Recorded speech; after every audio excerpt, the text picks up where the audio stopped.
Hey everyone, today we're going to be walking through performing a battery change on a G Shock GA-110MW, and this is the 5146 module. Let's jump right into it.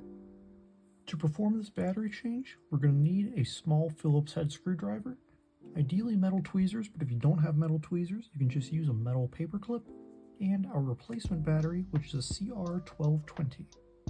Before we begin, I wanted to quickly note, you do not have to remove your straps because they're not blocking the case back from coming off, but I'm going to go ahead and remove them just so you guys can see what I'm doing a little bit easier. So our first step is going to be to remove our 4 case back screws, and we'll set them aside for later.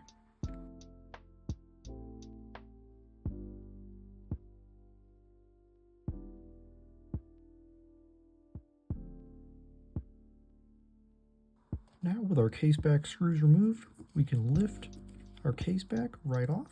And don't worry, sometimes this rubber gasket will come off stuck to the case back. We'll reinstall that when we're reassembling the watch. Now that we're inside the watch, the first thing we're going to need to do is remove this little plastic retaining clip. So what I like to do is grab my tweezers, or you can use that paper clip, simply pry up underneath. Then you can simply lift right out, and we'll set that aside for later. Now I'm going to go ahead and rotate my module right here. So as we can see, this is the latch that's holding our battery in place. So we want to come in with our tweezers or paper clip right behind our metal tab here, pull out towards us, and that'll unlatch our battery housing. Then we can grab that old battery, take it out, and get rid of it. Now we're ready to come on in with our new battery, and again, this is a CR1220, and I always advise holding it by the sides if you're not wearing gloves, just so you don't accidentally short it.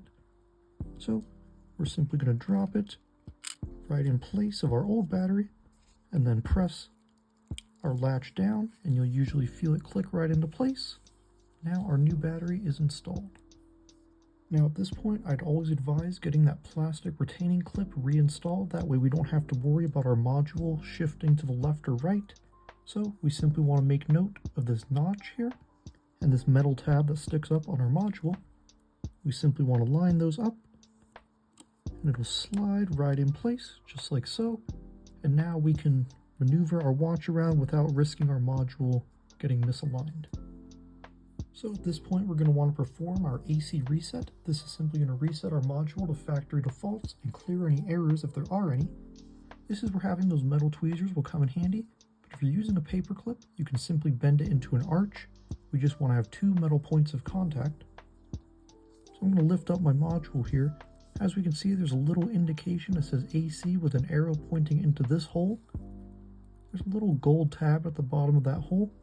And then right here, we also have a circle with a little negative icon. To perform our reset, we simply want to contact one end of our metal to that gold tab at the bottom of that hole, and the other end to this metal on our module, and hold it for about 2 seconds. And now to ensure that our module has been reset properly, I'd always advise holding a finger over this spring here. You don't want that spring to fall out because it's important for the sound of your watch. I'll go ahead and flip my watch over, and we should see it start flashing sub, so that means that our module has been reset and we can begin to reassemble our watch. Since we already got that plastic retaining clip back in place, the next thing we're going to want to reinstall is our case back gasket. This one's nice and easy because it's just a circle, so it can go in any way.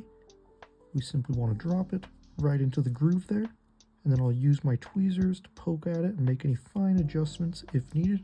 We just want to make sure it's perfectly seated in that groove. And next we can go ahead and reinstall our case back. So we simply want to remember we can see our battery right here. That indicates the upper portion of our watch. We just want to make sure that our Casio and G Shock logos are all properly oriented. So we'll simply drop it right in place, and you usually feel it kind of fall in between these plastic grooves on either side. Now we just need to reinstall our 4 case back screws. What I usually like to do is hold my finger on that case back, that way it doesn't shift around. Drop my 4 screws in, just get them started. Now all we need to do is snug them up. And remember, they don't need to be super tight, just nice and snug.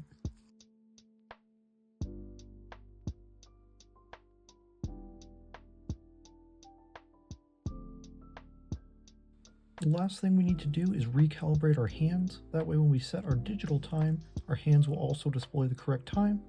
The reason we have to do this is because when we perform that AC reset, the watch essentially thinks wherever the hands were left off is now 12 o'clock.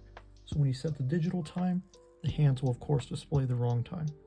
So to enter this, we're going to press and hold our forward button. We'll hear the watch beep, and then we'll see that sub start flashing again. So now we're controlling this small sub dial. We can only advance it one tick at a time with our forward button. We want it to be pointing directly to the left at 50 to be zeroed.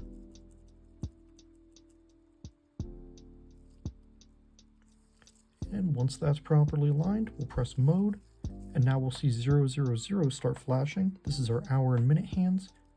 We want this to be pointing at 12, and this we can go forward and reverse. And once that's aligned, we'll press adjust. And now when we set our digital time, our hands will also display the correct time. And that's all there is to it. As we can see, all of our modes cycle through. Our beep is audible, and our backlight is working, so our watch is completely ready to wear again. Thank you guys so much for joining me in this battery changing tutorial. I really hope that everything was clear and helpful. If you have any questions for me, please be sure to leave them down in the comments. And if you're interested in more tutorials and watch related content, please do consider subscribing. I cover a wide range of G Shock, Baby G, and Casio products, so stay tuned for more. Thanks everyone.